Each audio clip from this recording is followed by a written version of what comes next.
Hi, everyone. Welcome back to another episode of Unscripted. And to this week, Michigan State did not have the start to their season that we were looking for or that most of their fans were hoping for.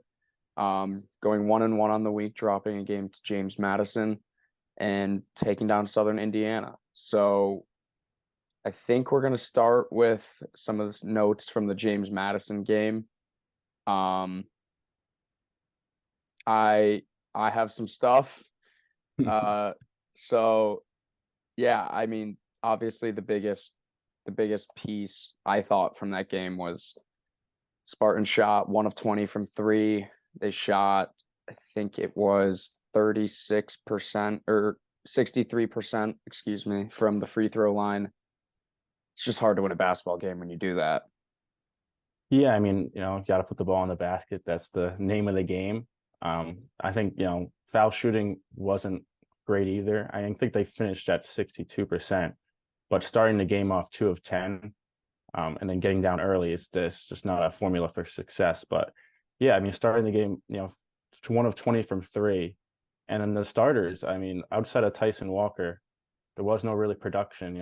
I was looking at the numbers from the field goal percentage, and Hall was 2 of 12, Hogarth was 2 of 11, Akins was 2 of 10. And, outside of Walker, you're expecting those three to step up and score, and it just wasn't really there against JMU.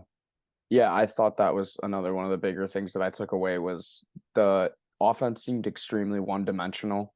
It seemed like it was essentially the Tyson Walker show.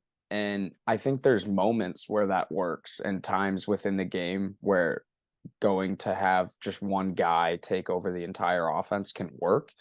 But when you're trying to do that for essentially the entire second half was get the ball to Tyson, everyone else kind of get out of the way. It just there's only so much that he could have done. And like we said, Hogarth he finished with it was 35, right? And then he had 6 steals, so he was doing it on both ends of the floor.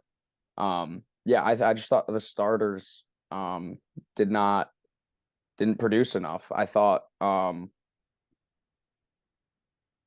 I thought Malik Hall and Jaden Akins, they're shooting throughout this first few games has been off and not what we're accustomed to seeing from the first, like from those two guys. Yeah, I mean, it's a little disappointing. I think we expected kind of Jaden Akins to take that next leap, and I think he still can. I mean, he bounced back in Southern Indiana. I think he had a pretty good game last night. But from shooting, behind the 3 point line, it's still not there yet. Izzo's mentioned that he's kind of shocked by it, saying how they shot so well through the summer. So you would expect them to bounce back, and hopefully they bounce back versus Duke. But yeah, I thought a big takeaway that I had was um this team brought just about most of its production back. Guards came back, very experienced team. I think Spartan fans, myself included, people that cover the team, everyone. I think the loss of Joey Hauser was talked about not enough because he was so sure-handed from behind the arc.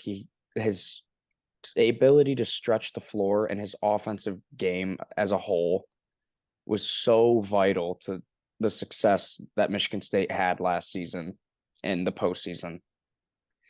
And I think that it's just been like he's like that's the missing piece of this from the first two games from what I've seen is a guy who can stretch the floor, another shooter essentially. Um, I just think that losing Hauser was something that did not get talked about enough. Yeah, I mean, you just mentioned it. It's all about stretching the floor, spacing, right? How the flow of the offense goes, and not having a perimeter threat like Hauser is a big loss. And you got to have that to succeed, basically. Yeah, so some of the positives that I had from the JMU game, Cohen Carr was very, very fun. He was awesome. Offensively, defensively, he was picking up and ones. He had that volleyball spike block into the crowd. Just energy. And I thought I had the same thought on Jeremy Fears. I thought he came in, was playing hard defensively, didn't I don't think he really showed up much in the box score in terms of scoring. Um, he only had let me pull it up. He only had 1 point, but he was only 1 of 2 from the field. Um, I just thought he was playing with a lot of energy and was kind of helping provide a spark, which helped Michigan State bring it close before halftime. Um, and yeah, you already know that Izzo had those guys, and on Wednesday at practice, Izzo was just, or Tuesday at practice, after the day after the game, Izzo probably had him shoot 1,000 free throws. It's missed free throws, turnovers, sloppiness, all of the stuff Tom Izzo usually preaches so hard against was kind of what seemed to be tripping the Spartans up in the James Madison game. Yeah, I mean, I agree with all those points, but also, yeah, talk about the positives. Cohen Carr definitely had a exciting first real game for the Spartans. I think he finished with 14 points. Seemed like every basket he had was like a putback dunk or a putback from a rebound. He was so electric on the glass, and he looked good defensively too. I'm not sure I could say the same for that performance for Southern Indiana, but we'll talk about that. Yeah. Uh, and yeah, talking about Fears and Holloman, I'm so excited to see them give a spark off the bench. It's hard when you have Tyson Walker and AJ Hogarth in front of you. That's a great problem to have, but they're going to be able to come into the game, give 110%, and it's just Fears' IQ and maturity on the court is already showing as a freshman, and I think Izzo realizes that too, and he knows what he's got in him, and I'm really Yeah. excited to see how he develops throughout the year. Yeah, I mean I remember a quote from the summer where Izzo there's some like talk amongst media members and Coach Izzo about how Fears is kind of being set up and being talked about to be that next great Spartan point guard. And again, we'll get into it with the Southern Indiana game, but I saw it last night. I could tell. I don't know what it was, but I think Fears is going to be that guy for us in a couple years. But yeah, some other I do want to give credit to James Madison. They played a great game. I mean, I thought they were fast on offense. Their passing was great. I just thought they were able to move the ball around, play quick, hit some shots, hit the shots they needed to make. And they showed up and came into East Lansing and took a game that's no easy feat for any team, let alone coming in against the number 4 ranked team of the country in your season opener. So um, definitely want to give James Madison their credit. And I mean TJ Bickerstaff, their big man, was just an absolute beast. He finished with 21 points and 14 rebounds. So scoring, doing it on the glass. And Terrence Edwards, they're one of their guards, 24 points, 5 rebounds. Those two guys I wanted to give a little bit of a highlight to and give them their credit for sure. Yeah, I agree. I mean, Edwards and Bickerstaff were unreal, along with the rest of the team. No, I was at the game. I know you weren't, and I don't know if it was easy to tell on television, but being so close from right from the tip, you could see the JMU staff, players, and like the bench all knew they could win that game, and they came in with a certain kind of moxie, confidence, cocky confidence, which worked. But throughout I mean, it was impressive to see, and they're a real good team going forward. They beat Kent State last night in double overtime, which was an Yeah, exciting game to watch. crazy game. Catch the end of it, but yeah, they're going to be a dangerous team if they can find a way to win the Sun Belt and get into the tournament. Yeah, definitely. Um, do I have anything else? I do you have anything else from the James Madison game? I'm trying to look over my notes. I think one of the last things, like it's a long season. I know MSU was bound to drop some games. Um, but it was a little bit interesting, like or not interesting. It was tough going in, being the number 4 team and losing your opener at home. So expectations definitely taken a hit, but I think most people, most fans, most whatever are just you have to have a belief in Coach Izzo. He's one of the best coaches in the country. If like he knows what he's doing, he'll always have the team ready to play in March. So I think it's hopefully going to be a learning lesson for the team and give them a little bit of a wake up call to, yeah, you have this really high ranking next to your name, but you still have to prove it every day. As you guys know by now, we've partnered with BetMGM Sportsbook for this college basketball season. We're going to be using BetMGM lines to make all of our picks and predictions throughout the college basketball season. And we are going to have special offers for you, the listeners, and the viewers on the Field of 68 each and every week during the season. If you haven't signed up with BetMGM yet, use the bonus code FIELD1500 and you will get up to a $1,500 first bet offer on your first wager on BetMGM Sportsbook. Here's what you got to do. Download the BetMGM app. Sign up using the bonus code FIELD1500. Deposit at least $10 and place your first wager on any game. You will receive up to $1,500 in bonus bets if that bet loses. Just make sure you use the bonus code FIELD1500 when you sign up. And remember, BetMGM is now available under one wallet in select states. As a New Jersey resident, this is super convenient for me when I have to go cover games in New York or Philly. When crossing state borders, just log into your existing account instead of having to create new accounts in each state that you go to. And most importantly, I got to let you know, we do have some fun stuff coming up for this college basketball season. Bet insurance tokens, college hoops odds boosts, my personal favorite, parlay odds boosts. So download the BetMGM app today. Now, obviously a great win. A win was needed, winning 74-51. What was your first kind of initial thoughts of the game? My first initial thoughts were just the balance. I mean, like one of the big things we just talked about, one of the biggest issues in the James Madison game was it was all on Tyson Walker. And I thought last night they had a way more balanced attack. They had four guys in double digits: Walker, Akins, Hall, and Sissoko. All I think Walker had 14, Akins 12, and Sissoko and Hall around 12 too.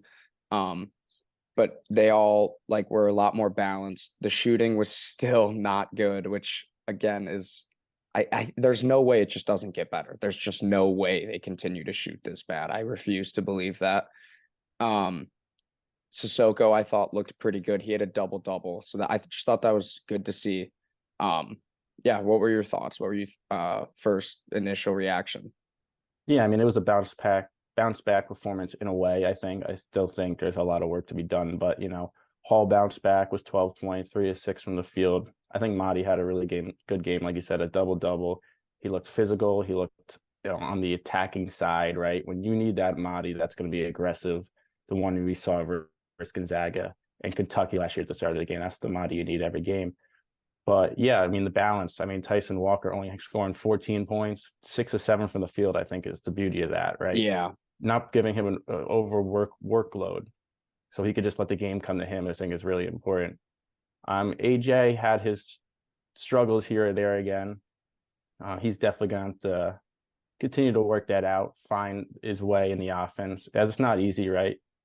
Start of the year, new guys coming in and out. Everyone's trying to find their role on the offense, and as the point guard, he'll figure it out pretty soon. Yeah, definitely. I think another thing I had was just Izzo. Izzo always takes a little bit of time to figure out his rotations, and I think that he's doing a lot. He's been doing a lot of that this year. There's, like you said, a lot of new faces with the freshmen and guys that are impact players and having guys like Holloman getting more minutes. I just think they need to figure out the rotations a little bit, find out who plays best with best. And that's when I think they'll start to pick up more of the offensive efficiency. Another note that I had was I thought Xavier Booker was amazing. Definitely not like crazy good in the stat line, but his energy, he had in the second half, Southern Indiana went on a 12-0 run, and then Izzo put in this lineup of I think it was Cooper, Booker, Holloman, Walker, and I'm not sure who the fifth was. I think it was Hall. And they like Booker came in, he had that dunk underneath. Holloman hit him underneath, and he had the dunk, and then he blocked a three. I just thought it was crazy him showing off his athleticism and his length. I think Xavier Booker's a guy who could definitely step up into that Hauser role we're missing a little bit. He's not as good of a shooter, but we have seen that he can shoot. And that's like definitely something that the Spartans could use, I think. Yeah, I mean, it's refreshing to see, him go from 5 minutes to 17 minutes. Obviously, a different level of opponent, but that's what you want to see, right? Um, yeah, I mean, he looked pretty good. You're gonna need his size, right? You can't teach size, and he has it. He's got the athleticism. He's still a lot of work in progress, right? Wazo keeps saying that, but just giving him the chance to develop in like in-game action, I think is important, definitely early on in the year. But yeah, a couple big blocks, a nice dunk, and yeah, you just got to keep working, basically. Yeah, and also fears again. He had that little moment on the sidelines with Izzo. I don't know if you saw that clip Mm. on Twitter or anything, but Izzo had his arm around him, and it's just a little coaching moment. Just another one of those things where you see it from Fears, like the leadership and how he takes coaching. It's definitely something you like to see from freshmen. But yeah, I just think that overall Southern Indiana game was a solid game. I didn't really have a whole lot from it. I just definitely think they needed to bounce back, and they did, like you said, they were able to in a way. Yeah, I mean, I just want to keep giving. I didn't give enough props to Trey yet because Furious has been getting a lot of love, but I think his progress from last year to this year is huge. I think he fixed his shot a little bit. He looks confident shooting the ball. He looks confident attacking. And if he's confident on the offensive side of the ball, his defense is already special. So he's going to continue to get more minutes, and he's going to continue to be an impact for this team. Yeah, I think like you said, his defensive game has always been there, and he just needs the confidence. I think we talked about it a little bit in our first episode. The increased confidence from Trey Holloman is going to be massive to his offensive game because we've seen he has the ability, he has all the traits, and to be a good offensive player, to be productive, show up in the box score, get more minutes, earn more minutes. And he so far through 2 games, I think has done a pretty solid job. He obviously hit our only 3 against James Madison, but again, 17 minutes from him, 18 minutes from Fears. Carson Cooper played 16 minutes. So Izzo looking definitely to mix up these rotations and find the guys on the bench that are going to be more important role players.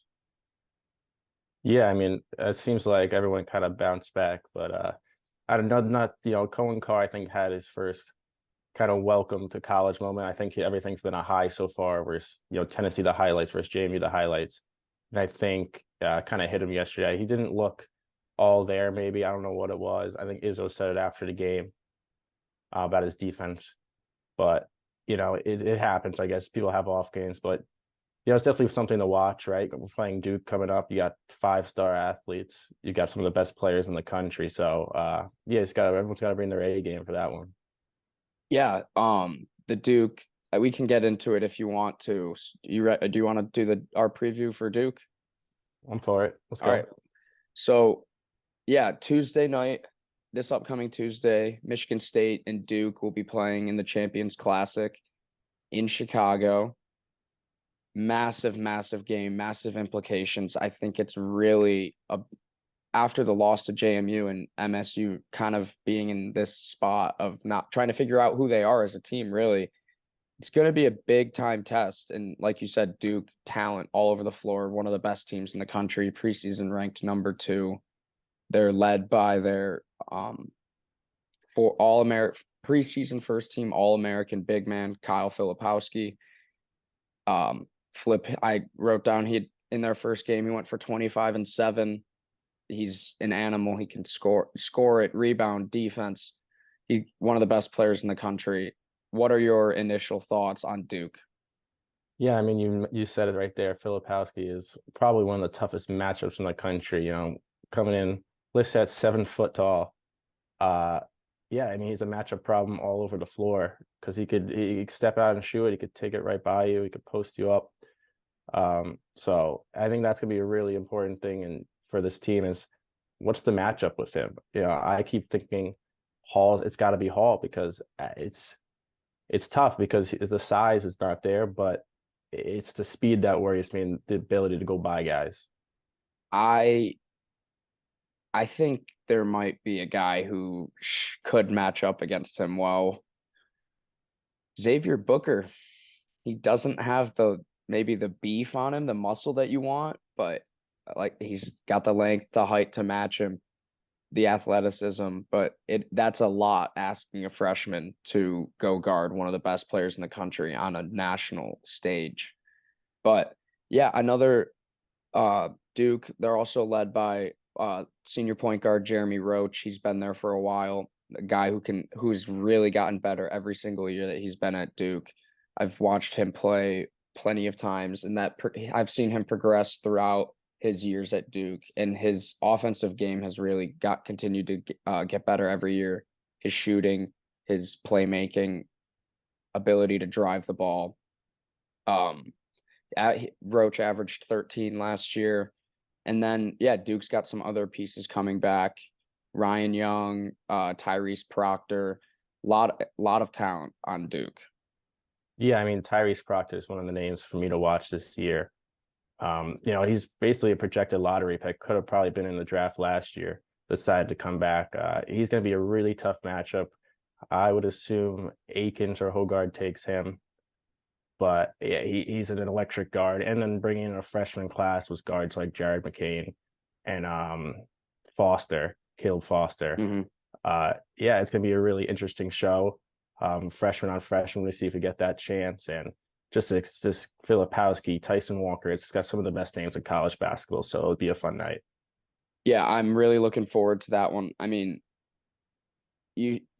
I'll be honest, Duke is my preseason pick to win the whole thing. I think they are just the most complete team. A little bit similar to Michigan State. They brought back most of their production from last year, really didn't lose a whole lot. John Shire, I thought, proved himself a good bit in year one. They got to the Sweet 16, went on to Tennessee, in a very good one. I just think that they won the ACC tournament last year, so Shire had them playing their best ball towards the end of the season, and I think that was important for a first year head coach, getting a little bit of March experience, winning your conference tournament. So you're getting to see all that. And then having most of that production return, adding 4 5 stars to that rotation. It's just they've got talent up and down the floor, offensively, defensively, backcourt, frontcourt. They are, I think, the most complete team. And so it's definitely going to be a massive, massive challenge for the Spartans. Yeah, I mean, you know, Duke. We'll get a nice little scouting report because Duke takes on Arizona later tonight, which is scouting report for both sides since we play Arizona on Thanksgiving Day. Yeah. But I don't know. Mark Mitchell also is returning. He Yep. was a Mark highly Mitchell came rated. back. I know he Yeah. was out game one. I'm not sure what's his availability for the night and looking into the Duke game. But yeah, I mean, just thinking about the Duke game, the offense got to be ready to show up because this Duke team is powerful. I just think offensively wise, just the spacing, the sets, right? I mean, there's got to be a little bit more movement on the offensive side, right? You know, screening, cutting, right? I'm really looking forward to seeing that type of offense against Duke. Yeah. I think that they like you said, you can't shoot 1 for 20 from three against Duke. If you do that against Duke, you're going to lose by 25. Their shooting is going to have to be better. And also something we did not touch on that I wanted to say from the Southern Indiana game was the free throw percentage. Mhm. Michigan State went 23 of 28 from the free throw line, much improved. That is going to have to be the standard going forward. And I know that it is, but they've got to hit numbers like that. They've got to hit their free throws, knock down, take the easy buckets, you know. But yeah, like you said, that Arizona game, definitely we're going to be watching that one. Super excited for that. Caleb Love versus the Duke University rematch from 2022, when he was at UNC. So I'm definitely looking forward to that. A lot of storylines in that Duke Arizona game tonight. And like you said, MSU playing both, so definitely going to be important. Um, yeah, I don't have a whole lot of. Oh, yeah, Duke's got Ryan Young, the Northwestern transfer. So Michigan State has seen him. We've seen him. He again has progressed, gotten better, similar to Roach, a Duke guys obviously we're known for the more one and done style 5-star recruits. Ryan Young and Jeremy Roach kind of different in the fact that they're 4-year guys have have really progressed throughout their careers in college and have used are just continuing to get better. So this Duke team, very interesting, very intriguing.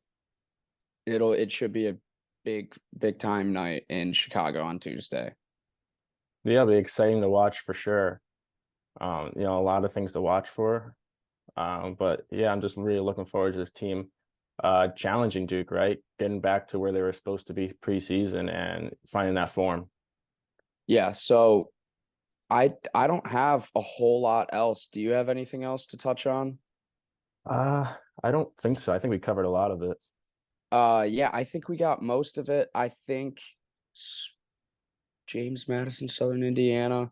It was an interesting first week of Spartan basketball, that's for sure.